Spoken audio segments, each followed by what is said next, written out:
AITA for exposing my wife's 2 a.m. lie by handing the phone to her sister? Your wife calls at 2 in the morning with that voice of someone who is enjoying the night out and says she is going to sleep at her sister's house to catch up. What she doesn't know is that you are exactly in that place holding a glass of wine and talking to her sister herself. Elliot spent weeks smelling Vivian's lies, from the moment she tried to exclude him from a family party, saying it was just for the women. But Elliot is no fool. He didn't yell, he didn't make a scene, and he didn't beg for attention. He hired a private investigator, collected evidence, and waited for the moment when Vivian's arrogance would make her commit the fatal mistake. When he hands the cell phone to his sister-in-law and says, "Wish your sister a happy birthday," Vivian's world of lies doesn't just fall apart, it implodes live in front of everyone. Her knife was hitting the cutting board too fast for someone who was just dicing a tomato. Vivian was exactly the type of woman you can't read at first glance. Sharp eyes, a cold temper, and the rare ability to turn a compliment into a veiled warning. She was right there on the other side of the kitchen island, pretending the eggs needed more salt, but I knew her well enough to recognize that tone, the tone she used when she was building a wall. "You don't need to go, Elliot, it's a girls-only thing." I picked up my coffee mug slowly. "And Cameron agrees with this?" I already knew the answer, but I needed to hear it from her mouth. She didn't even look up from the stove. It's her birthday. She wants to keep it low-key, no plus ones, no drama. I set the mug down carefully on the quartz countertop. Since when am I drama? Her shoulders stiffened for a fraction of a second, but she brushed it off with a shrug. "Don't turn this into a thing." I tilted my head, observing every detail. "That's not what I'm doing. You always do this." Her voice came out sharper now, her lips pressed together. "It's a simple plan, and suddenly I'm being interrogated for treason." I kept my eyes on hers. "No, you're being questioned because your story has holes. Cameron likes me. She always invites me. Last week she told me herself how great last year's party was. Do you remember?" She crossed her arms.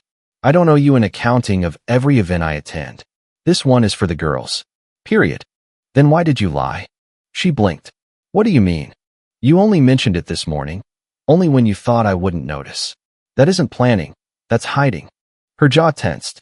"You're being paranoid. There's nothing to hide. Then tell me the truth." Her voice dropped a tone. "I just did." The silence that followed was thick and relentless. I stared, trying to recognize the woman I used to trust without question, but what I saw now was distance, precision, as if she had already rehearsed that conversation and was reading from a script. I stepped back slowly, letting the tension settle in the air. "You're right," I said, calmer now. "You don't owe me anything." For a second, she looked surprised, as if she expected me to push, to yell, to beg. But I did none of that. I grabbed my keys from the hook by the door and nodded once. "Have fun," I said with a smile that didn't reach my eyes, and I left. I am 37 years old. I work as a marketing director at a tech company in San Diego. I take the same freeway to work every day. I drink the same expensive coffee from the local shop on the corner. I send the same 3 old jokes to my college friends group chat, a group that none of us admits we depend on more than we should. My marriage, until then, fit into this pattern too. Comfortable, predictable, without drama. But now my wife had lied to my face about the weekend. And something in me, something that always gave in to preserve the peace, refused to give in this time. A voice inside said this wasn't just about a birthday party. This was the beginning of a fracture. And maybe, just maybe, I was already tired of pretending I didn't see the cracks. The next day was a blur of meetings and spreadsheets. One of those midweek days where nothing really matters, but everything demands your attention. Even so, I buried myself in work, trying to convince my brain that numbers and deadlines could silence the alarm still ringing softly in the back of my head. But at 2:43 p.m., that illusion crumbled. My phone lit up with a notification. A pink digital invitation full of colorful balloons. "Come celebrate Cameron's 34th," with an address, map, and RSVP instructions from an Evite link. But it wasn't addressed only to Vivian. It was for both of us, Elliot and Vivian Harrison. The air left my lungs before I could hold it in. I read the message 3 times. 4. There was no mistake. It came directly from Cameron. She wanted both of us there. A spark of confusion turned into something colder, heavier. I told myself that maybe Cameron had sent it without thinking, that Vivian maybe didn't know. Maybe. But I knew better by now. That lie in the kitchen wasn't a misunderstanding. It was a choice. That night, we had grilled chicken with overcooked rice for dinner. I sat across the table and waited for the right moment. Vivian talked about work, about an annoying email, about an intern who couldn't spell analytics. Her tone was light, her expressions animated. To any outsider, it would have seemed like a normal evening, but I was studying every blink, every bite, every smile that didn't reach her eyes. She didn't mention the party, so I did. I got a message from Cameron today, I said, placing my napkin on the table calmly. Her hand slowed. Her fork hovered in the air. Oh, she invited us, both of us. A pause too long to be natural. Then a shrug with a weak smile. She probably sent it to everyone. You know how she is. She called us by name. Vivian looked down at her plate as if it had suddenly become urgent. Then it was a mistake. We already talked about this. No, guys. She told me that. She also said in the invitation she hoped we would go together. When did you talk to her? Vivian's head jerked up. The smile was gone. When did you talk to her? I didn't. It was on the invitation. A pause. Then she laughed. A dry sound, without humor. Elliot, you're exaggerating. Cameron must have gotten confused. You know how disorganized she can be. I nodded slowly, observing. But we both knew better. The way she rushed into her next bite. The way her hand gripped her wine glass a little too hard. The way her eyes flicked to her phone on the counter, not for me, but for it, as if she was waiting for a way out. It was all there. She wasn't being disorganized. She was being deliberate. And the more she tried to sweep the subject under the rug, the more certain I was. This wasn't about a birthday party. It wasn't about Cameron. It was about something Vivian didn't want me to see, and worse, that she thought I wasn't going to notice. So I smiled. I laughed with her. I even offered to do the dishes, but inside, something was already changing. I wasn't going to fight with her. Not yet. Not without proof, but I wasn't going to stay quiet either. If she thought she could lie to me so easily, maybe it was time for me to start asking better questions. Or maybe, just maybe, it was time to stop asking and start observing. I told Vivian I had an early meeting. It wasn't a total lie. I was going to meet someone that morning. It just wasn't who she would imagine. Cameron and I met in a small coffee shop on a side street near Balboa Park. The kind of place with uneven wooden tables, an unmatched collection of mugs, and a chalkboard menu that always smelled faintly of cinnamon. I chose that place for a reason. Vivian would never go there.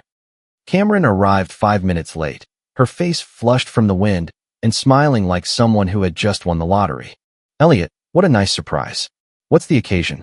I stood up, gave her a quick hug, and gestured to the chair across from me. I just wanted to see you.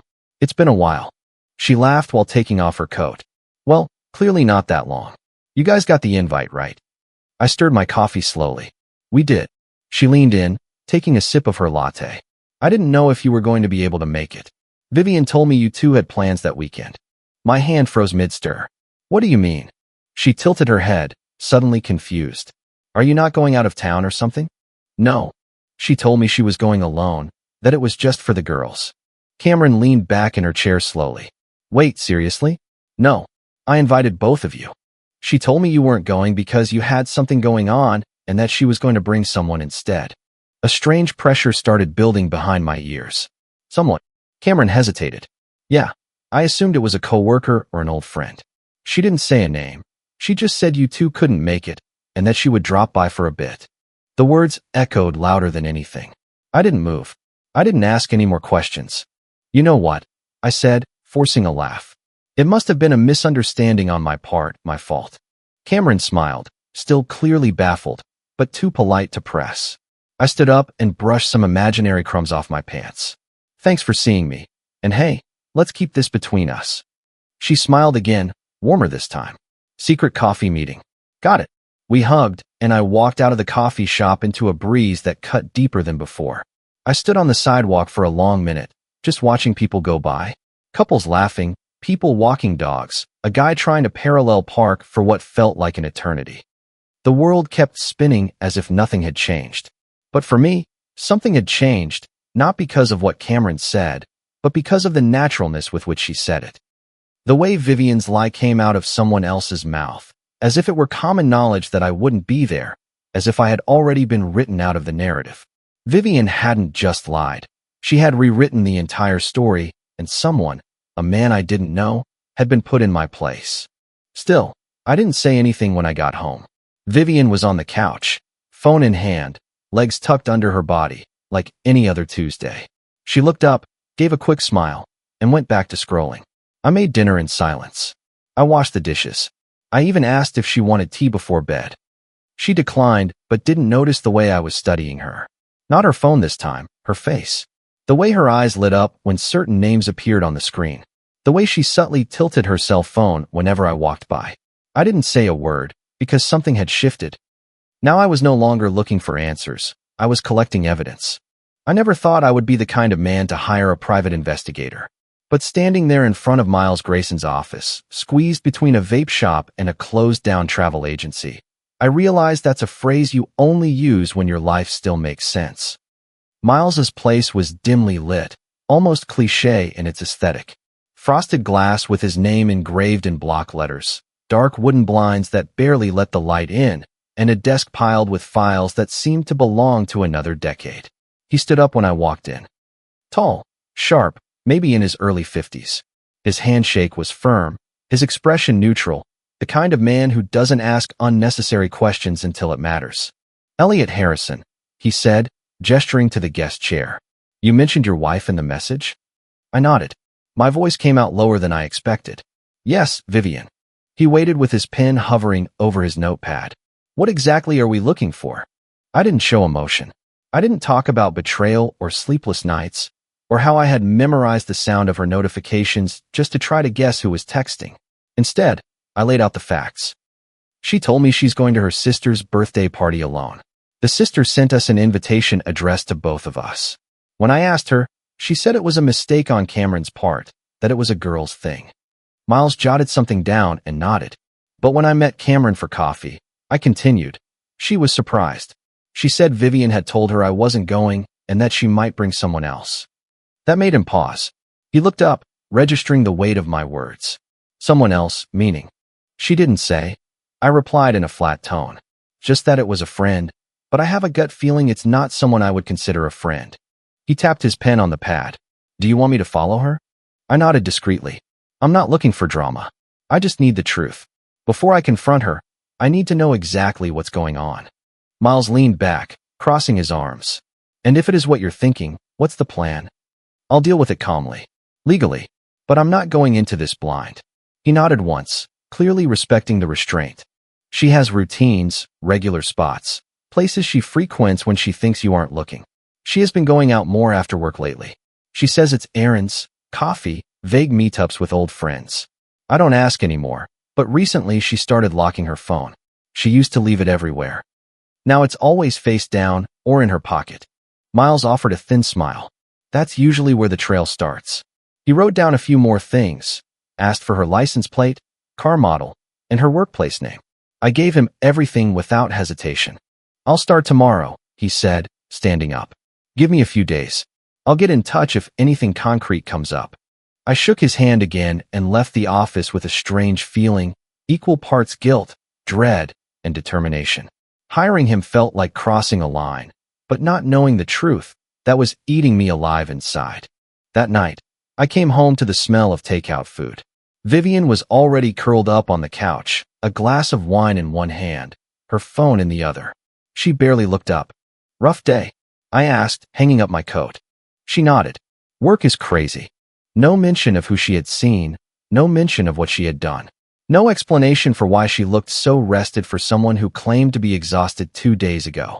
I went to the kitchen, poured myself a drink, and leaned against the counter, watching from afar. She laughed suddenly, softly, but genuinely, at something on her phone. A lightness she hadn't shown me in weeks. I took a slow sip, without saying a word. The difference between suspicion and certainty is a fine line. And now I had someone monitoring that line for me. It was around 6:30 p.m. when I got home the following evening.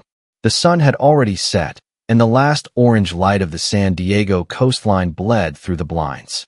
The house was strangely quiet, too silent for a weeknight.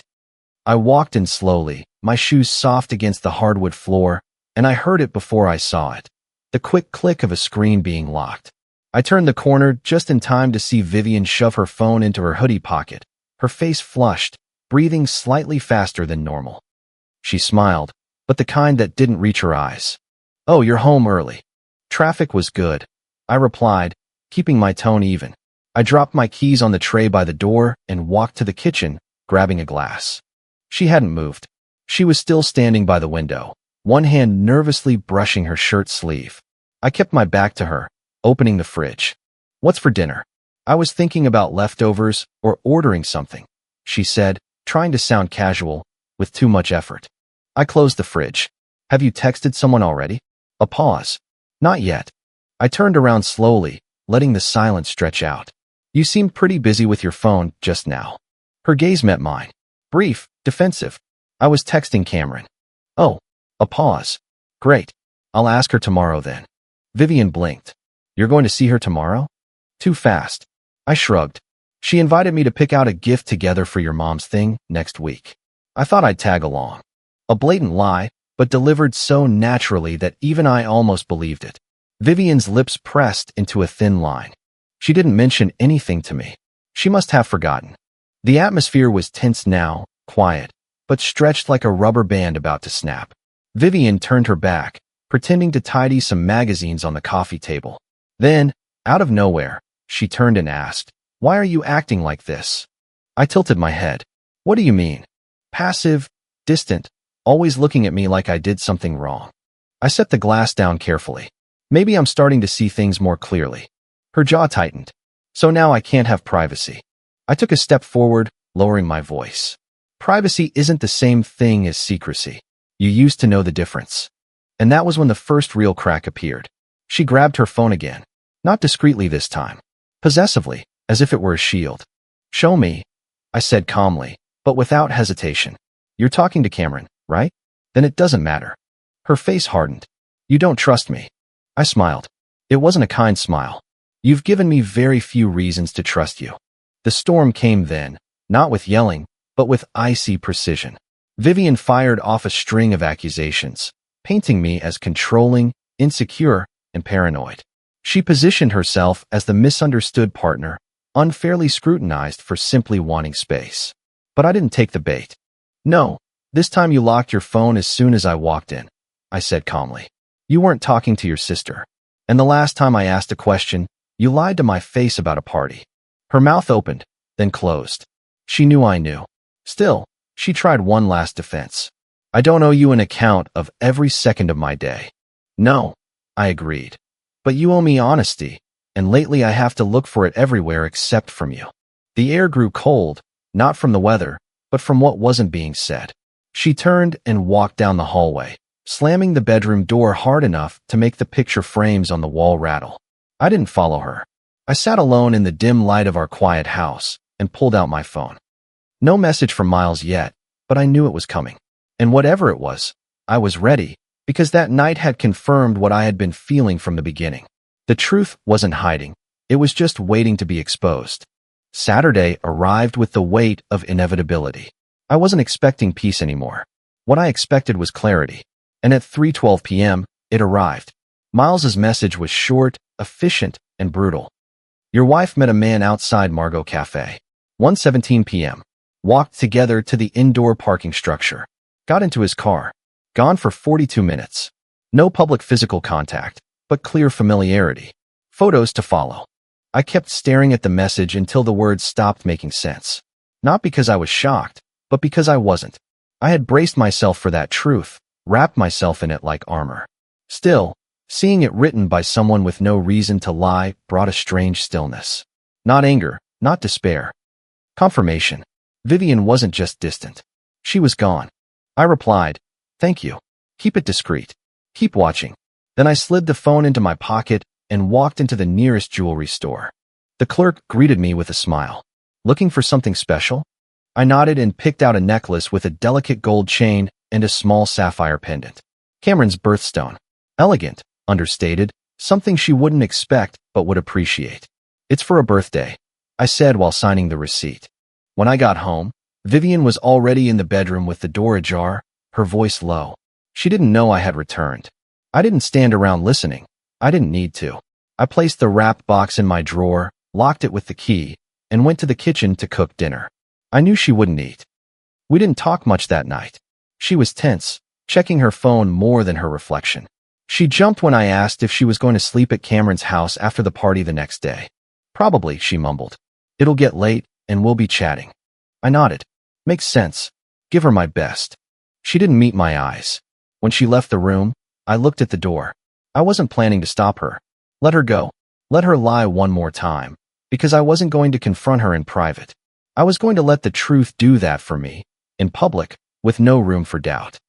And Cameron, she wasn't just an ally now. She was the only person Vivian couldn't manipulate. When I arrived on Cameron's front porch, the sun had slipped behind the houses and left the street in that soft, golden hue that only a San Diego sunset knows how to hold. The house looked beautiful. Charming decorations, colorful ribbons swaying in the breeze, and laughter spilling through the windows as if it belonged there. You would never guess that this low-key celebration had become the axis around which everything in my life now revolved. I adjusted my coat, felt the weight of the little box in my inner pocket, and rang the doorbell. Cameron opened the door almost instantly, and for a second, just a second, her eyes slid past me, as if expecting someone else. But when she saw I was alone, her expression softened into something warmer. Elliot, she smiled. You came. Of course. I stepped inside. I wouldn't miss it for anything. She hugged me, not out of courtesy, but with both arms, like someone grateful for something she couldn't quite name yet. Inside, the house was alive. Friends gathered near the living room table, wine glasses in hand, toothpicks skewering cheese cubes. A low, steady conversation, broken occasionally by bursts of laughter. Music was playing from a speaker on the shelf, Fleetwood Mac, I think. And yet the absence was loud. Vivian wasn't there.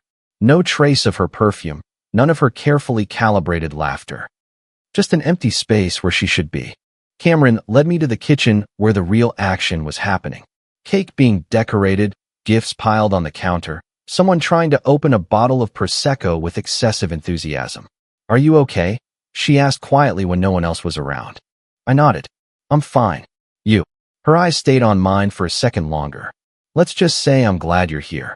We didn't talk about her sister. We didn't need to. It was the kind of silence two people share when they have both stopped pretending. Later, as people were moving into the living room, I handed Cameron the small navy blue box. What is this? She asked, already smiling as she untied the ribbon. Thank you, I said simply, for being exactly who you are. She opened it, and her breath caught for a fraction of a second. Elliot, it's beautiful. I shrugged. Not as much as you deserve. She reached out and touched my arm lightly, but lingering. You didn't have to do this. Yes, I did. There was a stillness between us then, the kind that carries weight, something unspoken floating in the air. Gratitude, maybe, or understanding, or something we weren't quite ready to name yet. Across the room, someone lit the candles on the cake, and the group started singing. Cameron excused herself with a gentle squeeze of my hand and went to join the chorus. I stayed back, letting the moment happen. People laughed, clapped, and passed plates of cake. The house was full but strangely at peace. I smiled, told stories, laughed at the right times, and through it all, I played the part of the devoted husband who had nothing to hide, because that night wasn't about confrontation. It was about precision. Let her think she had gotten away with it. Let her believe I was still at home waiting. The longer she played her game, the cleaner the checkmate would be. The night had settled into the warm rhythm of familiarity. Cake eaten, wine flowing, conversations intertwining with laughter. I had just stepped out onto Cameron's back patio, enjoying a rare moment of silence when the phone vibrated in my coat pocket. Vivian. I let it ring twice before answering, walking slowly back inside, past smiling strangers who had no idea a turning point was about to land right in the middle of the room. Hey, I said naturally. Her voice came through, too cheerful. Hey, I wanted to let you know I'm going to stay here at Cameron's tonight. We're drinking wine, talking about old times. It's good. We both needed this. I stopped at the threshold of the living room, where Cameron was laughing with two friends. My thumb hovered near the speakerphone button, but I didn't press it. Instead, I said loudly enough for Cameron to hear. That's great. Before you settle in, how about wishing your sister a happy birthday? A silence on the other end. Wait. What? Vivian's tone dropped an octave. I was already walking toward Cameron, holding out the phone with a polite smile. She raised an eyebrow and took the device without hesitation, as if she already knew what was coming. She held it to her ear. Hi, Viv. Whatever Vivian had been saying, whatever excuse or story was in the middle of forming, she tripped over her own tongue. You could almost hear the frantic backtracking through the small speaker. Cameron didn't let her finish. She smiled, an easy, effortless smile, without any hint of drama, and said, Happy birthday to me, and hung up. The room didn't go completely silent, but something changed in the air. The hum of conversation dropped a tone, as if the music had gone down a key. Cameron handed the phone back to me without a word, without theatrics, without raising her voice, just a perfectly calculated gesture that cut through everything. I slipped the cell phone back into my pocket and nodded in thanks. Cameron said nothing, but the look in her eyes said enough. Now she knows that we know, and that was enough. I stayed for another hour. I talked, I laughed, I mingled, but the undercurrent was there, tense, sharp, like a razor. Word would spread, not through gossip, but through that subtle energy people always pick up on when something has shifted beneath the surface. When I went to say goodbye, Cameron walked me to the door. Her hand brushed mine on the threshold. Are you ready for what comes next? She asked softly. I nodded, ready since the moment she lied. She leaned in and kissed my cheek. Then don't waver. Not now. I stepped out into the cool night air, her words echoing in my head, because Vivian had no idea how much had unraveled in that single, simple moment. She thought she could control the story from afar, but now the story was speaking for itself. It took 22 minutes. That's how long it was before the lie imploded. Long enough for panic to set in, anger to follow, and her ego to steer her straight into the storm she had built herself. The front door of Cameron's house flew open with a sharp crack, and there she was. Hair half up, as if she had gotten ready in a hurry, her breath short like someone who had been running or yelling or both, her heels hitting the hardwood floor like gunshots. The room, in the middle of laughter, in the middle of a drink, in the middle of a song, froze. She didn't look around. She didn't offer smiles. Her eyes went straight to her sister first, then to me. I was taking a walk, she said, her voice too loud. I was in the neighborhood and decided to drop by. No one moved. Cameron was still standing near the cake table. Her wine glass didn't tremble. Vivian's voice came out tighter, too fast, too defensive. You could have warned me there would be people here so late. I thought it was just a lunch. Cameron tilted her head, her expression unreadable. You knew it was my birthday. Vivian's lips parted, then closed. Her eyes darted to me. I wasn't far. I was just clearing my head. I didn't know he was going to be here. I stepped forward, setting my glass down, calm, deliberate. I've been here since the beginning, Vivian. Since before the cake was cut. Since before the first guests arrived. Cameron stepped closer too, her voice serene, unshakable. And so have I. Vivian opened her mouth, then closed it again. Her cheeks turned red, not from embarrassment, but from anger. You guys set me up, she hissed, looking straight at her sister. You should be on my side. You're my sister, Cameron, not his. And yet, Cameron said coldly, he was the only one honest with me the whole time. That was it. You could hear the room holding its breath, every fork suspended in the air, every conversation ceased. Vivian lowered her voice to a dangerous tone. So that's it. You two plotting behind my back. She turned to me, her eyes sharp. You used her. You dragged my family into this, to make a scene. Because what? You couldn't handle a little distance. I shook my head once. No, I handled the distance just fine. What I couldn't handle was the manipulation, the daily lies. Watching you rewrite every corner of our life as if it were your personal stage. Her mouth twisted, but before she could answer, Cameron raised a hand, not in anger, but like a line in the sand, quiet and definitive. Stop, she said. Vivian blinked. Cameron's voice was calm, but unmistakably firm. You weren't taking a walk. You weren't in the neighborhood. You were never going to show up here. You thought you could say you were with me, just like all the other times. But today, Elliot showed up, and now the mask has fallen. Silence. A cold, stretched silence that no one dared to fill. Vivian looked around, really looked at the people she knew, childhood friends, colleagues who came to celebrate, and all of them were looking at her, not with pity, not with judgment, but with a quiet, calm realization that something had changed, that they had seen behind the curtain. Her jaw clenched, her posture stiffened, and without any apology, without backing down, she turned and walked out, slamming the door hard enough to make the windows rattle. The party didn't resume immediately. Everyone stood still for a moment, unsure if the spell had been broken. Then Cameron picked up her wine glass, took a sip, and looked at me. "Are you okay?" I nodded. "Yes, actually I am." And slowly, like sound returning after a blackout, the room started moving again. But nothing about that night would be forgotten. Not the look on her face, not the moment the truth walked through the door, not the way the silence told the whole story without needing to say a single word. 3 weeks later, we sat across from each other in a mediation room on the 12th floor of a downtown law office. The walls were gray, the chairs uncomfortable, the air smelling faintly of printer toner and indifference. Vivian looked smaller than I remembered. Hair tied in a tight bun, minimal makeup, hands clasped in her lap so tightly that her knuckles had turned white. No confident smile, no sarcasm on the tip of her tongue, just silence. She didn't greet me when I walked in, didn't even look up. Across the polished table, our mediator, a calm woman with glasses, shuffled the papers between us with professional distance. Beside me, my lawyer placed a thin manila folder on the table and slid it forward. "Results from investigator Miles Grayson," he said quietly. "Surveillance photos, locations, dates, contact timeline. It's all here." Vivian didn't reach for the folder, but her eyes went to it. Just once. "I'm not here to embarrass you," I said. "I'm here to end this cleanly." She finally looked up. Her eyes were tired, marked by regret, but with no fight left. "You had me followed," she said. "It wasn't an accusation, just a fact." "I had questions," I replied. "You gave me answers that changed every time I asked." The mediator cleared her throat gently, directing us to the legal terms. Asset division, uncontested. I was keeping the house, no alimony. The financials had already been settled weeks ago, before she realized how much her choices had cost her.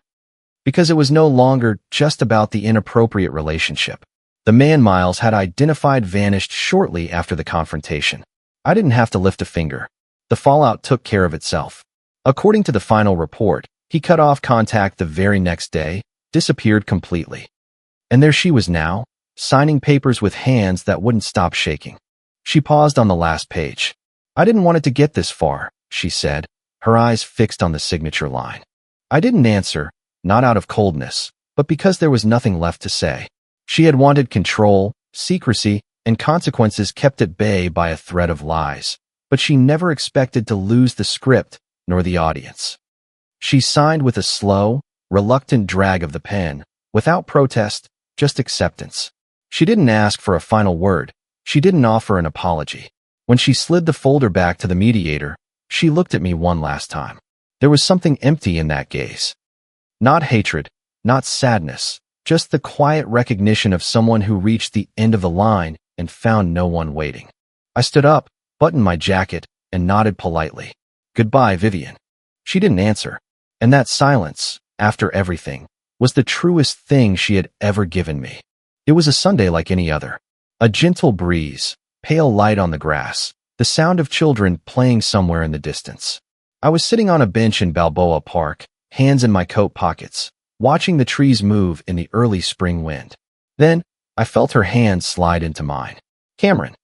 Without fanfare, without grand declarations, just fingers finding fingers as if it were the most natural thing in the world. She sat next to me in a faded denim jacket, holding a coffee she said was too hot, but couldn't stop drinking. Her hair was tied up messily, the way she always wore it when she wasn't trying to impress anyone. And somehow, that only made her more radiant. I really looked at her. Everything that had happened, all the fractures, all the lies, the nights staring at the ceiling with the fan spinning in silence, had brought me here. Not to revenge, but to this stillness, to this clarity. "You know," I said in a low voice, "if you hadn't told me the truth that day at the coffee shop, I probably would have kept doubting myself." Cameron didn't answer right away. She just rested her head on my shoulder. I didn't want to hurt you, she murmured. But I also couldn't lie to you. Not when it was so obvious that something was wrong. You did more than that, I said. You reminded me that honesty still exists in people. She squeezed my hand lightly. You deserve to know. We sat in silence after that. Not an awkward silence, but the comfortable kind, the kind that lives between people who have nothing to hide. It took months to get here. We didn't rush, nor did we talk about this possibility. At first, it was walks, conversations, late-night texts with no subtext whatsoever, just truth. It was the first time in years that I felt truly myself. And not just myself, but seen, understood, and respected. I looked at the woman beside me. You didn't have to get involved in all this, but you did. She smiled because she knew I was telling the truth. It's funny how betrayal echoes, how it shakes everything you thought was solid. But if you are lucky, truly lucky, it also clears the wreckage, revealing what was strong enough to stay standing when the walls collapsed. That is what Cameron became to me. Not a replacement, not a poetic refuge, but proof that something real can grow from the ruins. I don't know what the future holds. I don't pretend that all the wounds are healed, but I know this. The peace in being known, the power in choosing the truth, and the beauty in starting over with someone who never needed to lie to stay by your side. As we sat on that bench, watching the world go by without needing to explain ourselves, I felt something I hadn't felt in a very, very long time. Peace. Comment. Sometimes, the quietest feeling inside you is the one speaking the most important truth. Listening to that voice is an act of profound self-respect. It shows that you value your own peace more than a comfortable lie. We cannot change how others behave, but we always have a choice in how we respond. Surrounding yourself with people who honor the truth, even when it is hard, is a rare gift. True healing isn't about winning an argument or seeking revenge. It is about quietly reclaiming your own story and finding peace in the aftermath. You always have the power to choose what kind of life you build from the ruins. Be kind to yourself throughout that process. May you always choose the path that leads to your own well-being and genuine connections. If you liked it, don't forget to leave a comment and support the channel by subscribing. See you in the upcoming stories.